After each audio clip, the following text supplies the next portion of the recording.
அதெல்லாம் ஒண்ணு. மாசம் 30,000 ரூபாய். எல்லாருக்கும் வணக்கம், நான் உங்கள் சக்தி. இந்த வீடியோவில் வழக்கம் போல டாப் 5ல இருக்கக்கூடிய 5 அண்டர் ரேட்டரான தமிழ் படங்கள், தமிழ் சினிமா கொண்டாட தவறிய 5 தமிழ் படங்களை தான் வந்து பார்க்க போகிறோம். வாங்க இப்போ நம்ம வீடியோக்குள்ளே போகலாம். இதில் நம்ம முதலாவதாக சொல்ல போகிற படம் 2022 ரிலீஸ் ஆன கார்பன். இந்த படத்தினுடைய கதை என்னன்னா, நம்மளுடைய ஹீரோவான விதார்த்து ஒரு நடுத்தர வர்க்கத்து இளைஞன். அவனுக்கு ஒரு விசித்திரமான அதே சமயம் பயமுறுத்தக்கூடிய ஒரு சக்தி இருக்கு. அதாவது அவனோட ஆழ்ந்த தூக்கத்தில் வர்ற கனவுகள் அடுத்த சில நாட்கள்லேயே அவனோட நிஜ வாழ்க்கையில் அப்படியே நடக்கும். ஒரு நாள் நைட்டு அவனோட கனவுல அவனோட பாசமான தந்தை ஒரு கார் விபத்தில் சிக்கி ரத்த வெள்ளத்தில் உயிருக்கு போராடுற மாதிரி ஒரு கொடூரமான காட்சியை பார்க்குறான். பதறி போய் முழிச்சு பார்க்குற ஹீரோவுக்கு அடுத்த நாளே அந்த விபத்து நிஜ வாழ்க்கையில் நடந்து அவங்க அப்பா ஐசியூவில் அட்மிட் ஆகும்போது பேரதிர்ச்சி காத்துக்கிட்டு இருக்கு. அந்த விபத்தை ஏற்படுத்திட்டு ஒரு தடயமும் இல்லாம தப்பிச்சு போன அந்த மர்மமான கார் டிரைவர் யாருன்னு கண்டுபிடிக்க போலீஸ் சப்போர்ட் இல்லாம ஹீரோ தனியாளா போராடி கண்டுபிடிச்சாரா இல்லையா அப்படின்றதுதான் இந்த படத்தினுடைய உண்மையான ஸ்டோரி. தமிழ் சினிமாவில் வழக்கமாக வர்ற இன்வெஸ்டிகேஷன் கதைகள்ல இருந்து முற்றிலும் மாறுபட்டு ஒரு ப்ரீமோஷன் அப்படிங்கிற ஃபேண்டசி டைம் லூப் கான்செப்டை ரொம்ப புதுமையாகவும் யதார்த்தமாகவும் வந்து படத்தில் வந்து யூஸ் பண்ணியிருப்பாங்க. விதார்த் அவருடைய ஆக்டிங்கு செம்ம சூப்பராக வந்து இந்த படத்தில் வந்து இருக்கும். அந்த மிடில் கிளாஸ் பையனோட தவிப்பையும் தன் அப்பாவை காப்பாற்ற துடிக்கிற அந்த போராட்டத்தையும் ரொம்ப யதார்த்தமான நடிப்பால் விதார்த் வந்து நம்ம கண்ணு முன்னாடியே வந்து காட்டியிருப்பாங்க. பேக்ரவுண்ட் மியூசிக்கும் செம்ம சூப்பராக வந்து இருக்கும். இந்த கான்செப்டே வந்து பார்த்தீங்கன்னா தமிழ் சினிமாவுக்கு ஒரு புதுமையான கான்செப்ட். அந்த அளவுக்கு வந்து சூப்பராகவுமே வந்து ஸ்க்ரீன் ப்ளே பண்ணியிருப்பாங்க. செகண்ட் ஹாஃப் மட்டும் கொஞ்சம் ஸ்லோவாக இருக்கும். அதை மட்டும் நீங்கள் அட்ஜஸ்ட் பண்ணிக்கிட்டீங்க அப்படின்னா இந்த படம் ஒரு தரமான படம், உங்களை வந்து கண்டிப்பான முறையில் வந்து திருப்திப்படுத்தும். இந்த படம் வந்து பார்த்தீங்கன்னா யூடியூப்ல வந்து அவைலபிளாக இருக்குது. இந்த படம் உங்களுக்கு ஒரு வேளை யூடியூப்ல கிடைக்கல அப்படின்னா எங்கே டவுன்லோட் பண்ணணும் அப்படின்றது உங்களுக்கு தெரியும். ஸோ நீங்களே வந்து பண்ணிக்கோங்க. அப்படி இல்லை அப்படின்னா கீழே டெலிகிராம் சேனலோட லிங்க் வந்து டிஸ்கிரிப்ஷனில் கொடுத்துருக்கேன். ஸோ நீ அங்கே போய் ஜாயின் பண்ணிட்டாலும் இந்த மூவியோட லிங்க் வந்து உங்களுக்கு வந்து கிடைக்கும். அடுத்து நம்ம ரெண்டாவதாக பார்க்க போகிற படம் 2024 ரிலீஸ் ஆன ஜமா. நம்ம பாரம்பரிய கலையில் ஒன்றான தெருக்கூத்து கலையும் அதை நம்பி வாழும் கலைஞர்களும் வாழ்க்கையும் மையமாக வச்சு எடுக்கப்பட்ட ஒரு அற்புதமான கலைப்படம் தான் இந்த படம். கதையோட நாயகனான பாரி இளவழகன் தன் தந்தையின் தெருக்கூத்து பாரம்பரியத்தை அடுத்த தலைமுறைக்கு கொண்டு போகணும், தனக்குன்னு ஒரு தனி ஜமா ஆரம்பிக்கணும்னு ஆசைப்படுற ஒரு இளம் கலைஞர் அவர். ஆனால் அவரோட வளர்ச்சியை பிடிக்காத சில எதிரிகளின் சூழ்ச்சியால், குடும்பத்தின் வறுமை, அம்மாவுடைய ஆசை, காதல் என பல சவால்களுக்கு நடுவே அவர் வந்து மாட்டிட்டு ரொம்பவுமே தவிக்கிறாரு. இந்த தடைகளையும் தன்மேல் இருக்கும் சுய சந்தேகங்களையும் உடைத்தெறிந்து தன்னுடைய தந்தையின் அந்த லெகசியை அவர் காப்பாத்தினாரா இல்லையா அப்படின்றது தான் இந்த படத்தினுடைய உண்மையான ஸ்டோரி. இந்த படத்தினுடைய மிகப்பெரிய பாசிட்டிவ் என்னன்னா, கமர்ஷியல் சினிமா பக்கமே போகாம தெருக்கூத்து கலைஞர்களின் உண்மையான வழியையும் மேடைக்கு பின்னாடி அவங்க படுற அவஸ்தைகளையும் எந்த ஒரு ஒளிவு மறைவும் இல்லாம ரொம்ப நேர்மையா காட்டியிருப்பாங்க. படத்தை இயக்கி ஹீரோவா நடிச்சிருப்பாரு பாரி இளவழகன். முதல் படத்திலேயே ஒரு முதிர்ச்சியான நடிப்பை வந்து கொடுத்திருப்பாரு. அவருடைய பெண் வேடமிட்டு அந்த கூத்து நடனங்களும் எமோஷனல் காட்சிகளும் செம்ம சூப்பரா வந்து பண்ணியிருப்பாங்க. அம்மு அபிராமியும் ஒரு துணை கதாபாத்திரத்தில் வந்து ஹீரோயினியா வந்திருப்பாங்க. அவங்களும் தனக்கு கொடுத்த கதாபாத்திரத்தை சூப்பராகவே வந்து பண்ணியிருப்பாங்க. இசைஞானி இளையராஜாவுடைய பின்னணி செய்யல பாடல்களும் அந்த கிராமத்து தெருக்கூத்து அட்மாஸ்பியரும் செம்மையா வந்து மேட்ச் பண்ணியிருப்பாங்க. இந்த படம் உண்மையிலே ஒரு நேஷனல் அவார்டுக்கு தகுதியான அப்படியான ஒரு படம். கண்டிப்பான முறையில் எல்லாரும் பார்க்க வேண்டிய ஒரு படமும் கூட. இந்த படம் வந்து பார்த்தீங்கன்னா உங்களுக்கு அமேசான் பிரைமில் அவைலபிளாக இருக்குது. நீங்கள் பார்க்கல அப்படின்னா கண்டிப்பான முறையில் அந்த படத்தை போய் வாட்ச் பண்ணுங்கள்.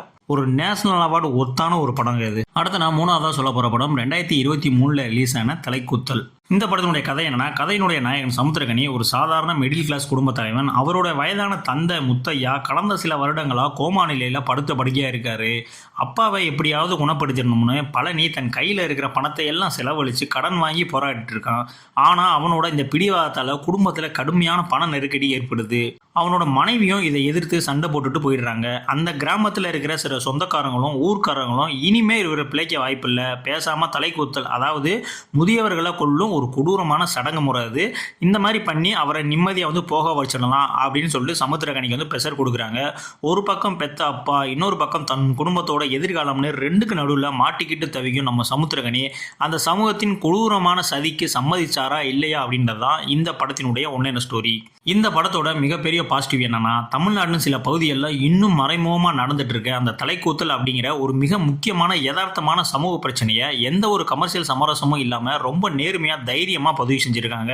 சமுத்திரகனி எப்பவும் போல மாஸ் டைலாக் பேசாமல் ஒரு சாதாரண ஏழை மகனோட தைப்பையும் வலியையும் தன் கண்களாலேயே காட்டி மிகச்சிறந்த யதார்த்தமான நடிப்பை வந்து வெளிப்படுத்தியிருப்பார். இளம் வயது முத்தியாவா வர்ற கதிருக்கு அவரோட தந்தைக்குமான அந்த ஃப்ளாஷ்பேக் காட்சி மற்றும் இயற்கை சார்ந்த வாழ்வியல் காட்சிகள் எல்லாமே கவித்துவமாக இருக்கும். படத்தோட ஒளி அமைப்பு இந்த படத்துக்கு மிகப்பெரிய பாசிட்டிவ் அப்படின்ற மாதிரி சொல்லுவேன். படம் ரொம்பவுமே எமோஷனலாக இருக்கும், பட் கொஞ்சம் டிராமட்டிக்காகவும் போகும். ஸோ நீங்கள் மெலோ ட்ராமாலாம் பார்ப்பீங்க அப்படின்னா கண்டிப்பாக அந்த படம் வந்து உங்களுக்கு செட் ஆகும். பட் என்ன பொறுத்த வரைக்கும் இந்த படம் கண்டிப்பாக ஒரு பார்க்க வேண்டிய ஒரு படம், எல்லாரும் தெரிஞ்சிக்க வேண்டிய ஒரு படம்.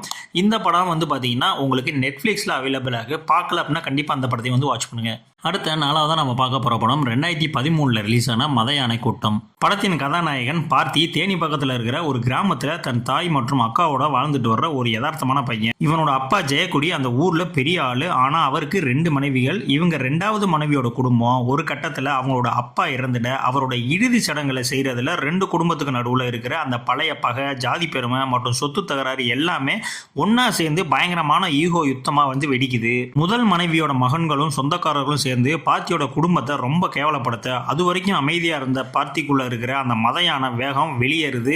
உறவுக்குள்ள இருக்கிற அந்த பகையும் வன்மமும் எப்படி அடுத்தடுத்து வன்முறையா மாறுது, அதுல இருந்து எப்படி நம்மளுடைய ஹீரோ தப்பிக்கிறாரு அப்படின்றது தான் இந்த படத்தினுடைய ஒன்லைன ஸ்டோரி. இந்த படத்தினுடைய மிகப்பெரிய பாசிட்டிவ் என்னன்னா, தென் தமிழக கிராமங்கள்ல இருக்கிற அந்த யதார்த்தமான வாழ்வியலையும் சடங்குகளையும் பின்னாடி ஒளிஞ்சிருக்கக்கூடிய மனிதர்களின் வன்மத்தையும் ஜாதி ஈகோவையும் எந்த ஒரு பில்டப்பும் இல்லாம ரொம்ப யதார்த்தமா ராவா வந்து காட்டியிருப்பாங்க. கதிர் தன்னோட முதல் படத்திலேயே அந்த கிராமத்து இளைஞனாவே அதே மாதிரியான பாடி லாங்குவேஜ் செம்மையா வந்து செட் ஆயிருப்பாப்புல. வேளாராமமூர்த்தி, விஜய் சந்திரசேகர், முரளிதரன் போன்ற துணை கதாபாத்திரம் நடிப்பு படத்துக்கு ஒரு அசுர பலம். குறிப்பா விஜய் சந்திரசேகரோட அந்த மிரட்டலான வில்லத்தனம் கலந்த நடிப்பு சும்மா அமேசிங்கா இருக்கும். சீரியஸான அட்மாஸ்பியர் தான் படம் முழுக்க சூப்பரா வந்து மெயின்டைன் பண்ணியிருப்பாங்க. பழிக்கு பழி வாங்குற கதையாவே இருந்தாலும் பக்காவான ஸ்கிரீன் பிளேல செம்ம சூப்பரா வந்து இந்த படத்தை வந்து எடுத்திருப்பாங்க. என்னை பொறுத்த வரைக்கும் இந்த படம் ரொம்ப மோஸ்ட்லி ஒரு அண்டர் ரேட்டடான த்ரில்லர் படம் அப்படின்ற மாதிரி சொல்லுவேன். நீங்க படம் பார்த்தீங்க அப்படின்னா கண்டிப்பா புரியும் ஏன் அப்படி சொல்றேன் அப்படின்னு. அந்த அளவுக்கு வந்து ஒரு தரமான ஸ்கிரீன் பிளேல அந்த வாழ்வியல்வே அப்படியே கண்ணு முன்னாடி வந்து காட்டியிருப்பாங்க. இந்த படம் உங்களுக்கு அமேசான் பிரைம்ல அவைலபிளா இருக்கு. பார்க்கல அப்படின்னா கண்டிப்பா அந்த படத்தை வந்து வாட்ச் பண்ணுங்க. ஃபைனலா நம்ம பார்க்க போற படம் 2015 ரிலீஸ் ஆன கிருமி. கதையோட நாயகன் கதிர் சென்னை நகரில் உருப்படியாக எந்த வேலையும் இல்லாமல் தன் மனைவி மற்றும் குழந்தைகளோட வாழ்ந்துட்டு வர்ற ஒரு சாதாரண நடுத்தர வர்க்கத்து இளைஞன். எப்படியாவது சீக்கிரம் சம்பாதிச்சு செட்டில் ஆகணும்னு ஆசைப்படுற அவனுக்கு அந்த பகுதியோட போலீஸ் இன்ஃபார்மராக இருக்கிற ஒரு பெரியவர் மூலமாக போலீஸ் ஸ்டேஷனில் இருக்கிற சில அதிகாரிகளோட பழக்கம் கிடைக்குது. போலீஸோட பவரை பார்த்து மிரண்டு போகிற கதிர் அவங்களுக்கு ஏரியாவில் நடக்கிற சின்ன சின்ன சூதாட்டம் மற்றும் திருட்டுத்தனை பற்றின தகவல்களை கொடுத்து அவங்களோட க்ளோஸ் இன்ஃபார்மராக வந்து மாறுறா. ஒரு கட்டத்தில் போலீஸ் டிபார்ட்மெண்ட்டுக்குள்ளேயே இருக்கிற சில ஈகோ சண்டைகள் மற்றும் சட்டவிரோத நெட்வொர்க்குகளுக்கு நடுவில் அவனை அறியாமலே மாட்டிக்கிறான். திரும்ப எப்படி அதுலேருந்து தப்பிச்சு வெளியே வர்றான் அப்படின்றது தான் இந்த படத்தினுடைய ஒன்லைன ஸ்டோரி. படத்தினுடைய மிகப்பெரிய பாசிட்டிவ் என்னென்னா, வழக்கமான கமர்ஷியல் போலீஸ் கதைகள் மாதிரி இல்லாமல் காவல்துறைக்கும் குற்றவாளிகளுக்கும் நடுவில் இருக்கிற அந்த இன்ஃபார்மர் அப்படிங்கிற நிழல் உலகத்தை ரொம்ப யதார்த்தமாகவும் ராவாகவும் வந்து காட்டியிருப்பாங்க. கதிர் தன்னோட யதார்த்தமான நடிப்பால் அந்த வேலையில்லாத பையனுடைய அலட்சியத்தையும் அப்புறம் ஆபத்தில் மாட்டிக்கிட்டு தவிக்கக்கூடிய அந்த பயத்தையும் செம்ம சூப்பராக வந்து வெளிப்படுத்தியிருப்பாரு. ஆனால் இந்த படத்துடைய மேக்கிங் வந்து பார்த்தீங்கன்னா கொஞ்சம் லோ பட்ஜெட் மாதிரி வந்து உங்களுக்கு வந்து ஃபீல் ஆகும். ஸோ அது மட்டும் நீங்கள் வந்து பார்த்துக்கோங்க. ஆனால் ஒரு நார்மலான த்ரில்லர் படமாகவே இருந்தாலும் நான் பார்த்துருவேன் ப்ரோ அப்படின்ற மாதிரி இருந்தீங்கன்னா கண்டிப்பாக அந்த படம் வந்து உங்களுக்கான ஒரு படம் தான். எந்த இடத்துலையுமே போர் அடிக்காமல் ஒரு சிம்பிள் அண்ட் நீட்டாக வந்து அந்த படத்தை வந்து மூவ் பண்ணி கொண்டு போயிருப்பாங்க. தேவையில்லாத காதல் காட்சியில் மட்டும் எடுத்திருந்தாங்க அப்படின்னா இந்த படம் இன்னுமே வந்து சூப்பராக வந்து வந்திருக்கும். இந்த படம் நீங்கள் பார்க்கணும் அப்படின்னா இந்த படம் உங்களுக்கு G5 வந்து அவைலபிளாக இருக்குது. பார்க்கல அப்படின்னா கண்டிப்பான முறையில் வந்து வாட்ச் பண்ணுங்கள். இப்போ நான் சொன்ன இந்த 5 படங்களில் என்னுடைய பர்சனல் ஃபேவரட் எதுன்னு கேட்டிங்கன்னா கண்டிப்பாக நான் வந்து மத யானை கூட்ட படத்தை நான் கண்டிப்பாக சொல்லுவேன். அதுக்கப்புறம் ஜமா படத்தை சொல்லுவேன். ஃபஸ்ட்டு ஜமா, செகண்ட் வந்து மத யானை கூட்டம். ஸோ இந்த 5 படங்களில் உங்களுடைய பர்சனல் ஃபேவரட் எது, இதெல்லாம் பார்த்துட்டீங்களா அப்படின்னா கண்டிப்பாக நம்மள வந்து கமெண்ட்ஸில் வந்து சொல்லிட்டு போங்க.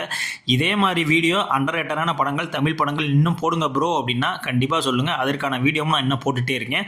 ஆல்ரெடி இந்த அண்டர் ரேட்டருக்கான வீடியோவில் கிட்டத்தட்ட நம்ம 9 எபிசோடு வரைக்கும் போட்டோம். அந்த 9 படங்களையும் பாருங்கள். இது வரைக்கும் நீங்கள் வந்து பார்த்திராத ஒரு தமிழ் படங்களை வந்து பார்ப்பீங்க. மலையாள சினிமா மட்டும் தான் உயர்ந்தது அப்படின்னு சொல்லிட்டு இருக்காங்களா. ஸோ அவங்களுக்குலாம் இந்த படத்தை போட்டு காட்டுங்க. இந்த லெவலுக்கு நம்ம தமிழ் சினிமாலையும் படம் இருக்குடா, நம்ம தான்டா பார்க்குறதில்ல அப்படின்னு அவங்களுக்கு வந்து புரிய வைங்க. ஸோ இதே மாதிரியான அடுத்த ஒரு வீடியோவில் அவங்கள வந்து நான் சந்திக்கிறேன். நன்றி.